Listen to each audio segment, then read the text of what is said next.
Hindi short hand की practice dictation 80 शब्द प्रति मिनट गति से डिक्टेशन 5 सेकंड में शुरू होगी।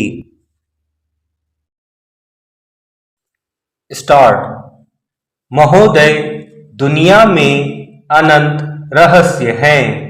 आदमी अनंत को क्या समझे, अपने रहस्य को भी समझ ले तो भी पर्याप्त है। यह आदमी अपने आप को भी नहीं समझ पा रहा है। कहते हैं दुनिया में अमृत होता है। अमृत का अर्थ ऐसे पदार्थ से जुड़ा हुआ है जिसके खाने से आदमी मरे नहीं, अमर बन जाए।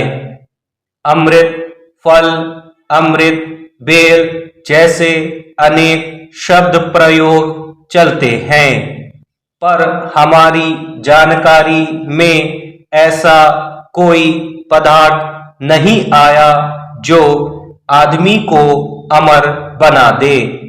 हाँ, ऐसे अनेक पदार्थ हैं जो मनुष्य के लिए स्वास्थ्यकारी हैं। वे मनुष्य के तन मन को स्वस्थ एवं सक्रिय रख सकते हैं, पर ऐसा कोई पदार्थ देखने में नहीं आया जो आदमी को अमरता प्रदान कर दे। हाँ, ऐसे अनेक पदार्थ हमारी जानकारी में हैं जो तत्काल आदमी को मौत के घाट उतार दें। ऐसा साइनाइड विष भी सुनने में आया है जो ताली बजने जितने समय में हाथी जैसे भीमकाय प्राणी को भी मौत के मुख में ढकेल देता है। ऐसे अनेक जहर हैं कि उन्हें खाने के बाद आदमी उनके स्वाद के बारे में बताने तक के लिए भी जिंदा नहीं रह सका। तत्काल उसकी मौत हो जाती है। कुछ जहर इतने तीव्र तो नहीं होते, पर धीरे धीरे आदमी को मौत के कगार तक पहुंचा देते हैं। वे जीवन के लिए आवश्यक नहीं है, बल्कि हानिकारक हैं। फिर भी आदमी उनका सेवन करता है। हाँ, अज्ञानी प्राणी ऐसा करे तो समझ में आ सकता है, पर अज्ञानी प्राणी भी यह जानते हैं जो चीज उनके स्वास्थ्य के अनुकूल नहीं होती, वे उसे नहीं खाते। विवशता में खाना पड़े वह अलग बात है।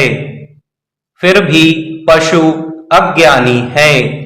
आदमी के पास अपना भला बुरा सोचने का मस्तिष्क है।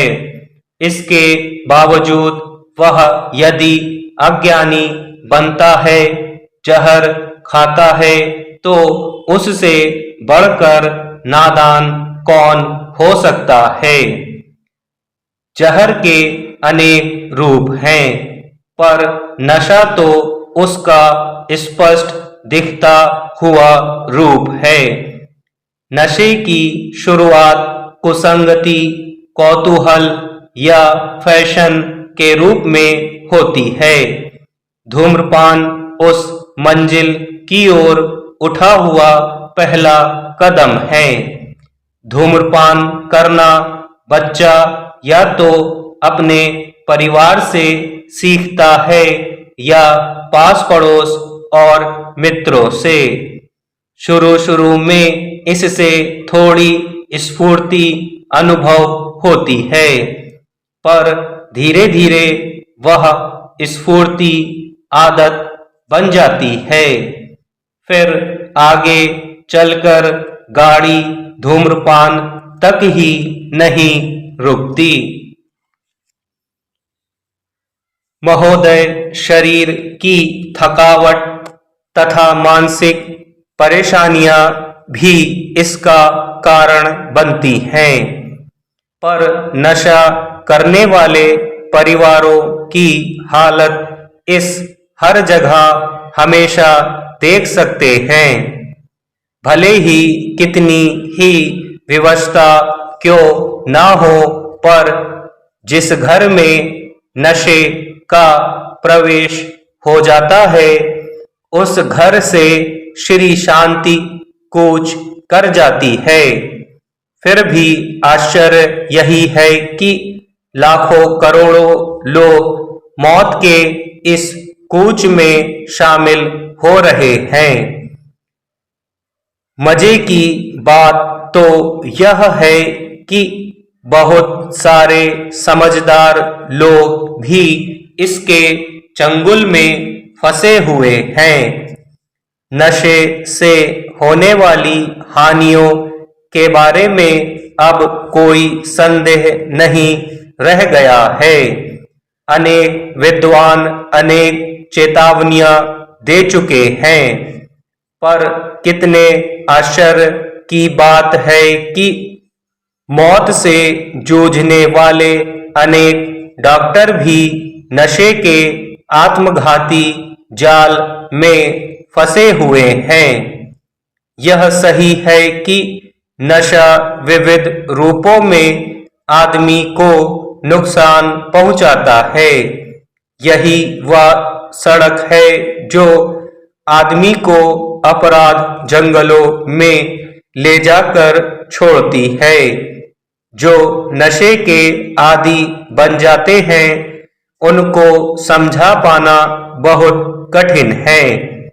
आदत के चंगुल से मुक्त होने का साहस करने वाले शूरवीर कम ही होते हैं।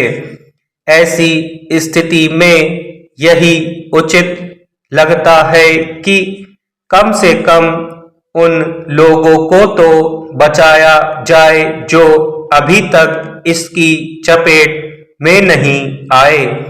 ऐसी स्थिति में दृष्टि बच्चों तक पहुंचती है।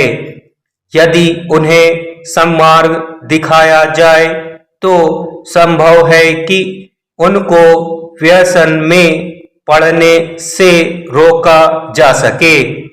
इसके लिए हमारे विद्यालय ही सर्वोत्तम साधन हैं। बच्चे न केवल संवेदनशील होते हैं, अपितु ग्रहणशील भी होते हैं। अतः सबसे पहले विद्यालय को भी नशा मुक्ति की इकाई के रूप में स्वीकार किया जाना चाहिए। विद्यालय का अर्थ केवल छात्र ही नहीं है, शिक्षकों को भी इस अभियान से जोड़ना चाहिए। जो शिक्षक नशा करते हैं, वे न केवल अपना ही विनाश करते हैं, अपितु वे एक सामाजिक अपराध के दोषी हैं। उन लोगों को विद्यालयों में प्रवेश करने का अधिकार नहीं होना चाहिए। फिर भी उनका बहिष्कार करने से काम नहीं चल सकता। आवश्यकता यही है कि उन लोगों के अंदर बैठे हुए भगवान को जगाया जाए। यद्यपि बहुत सारे शिक्षक व्यसन मुक्त ही होते हैं, यह जो थोड़े लोग व्यसनग्रस्त हैं, उनके विवेक को जगाया जा सकता है। यह तर्क सही है कि बच्चे केवल स्कूल में ही नहीं, बाहर के परिवेश से भी प्रभावित होते हैं। स्टॉप।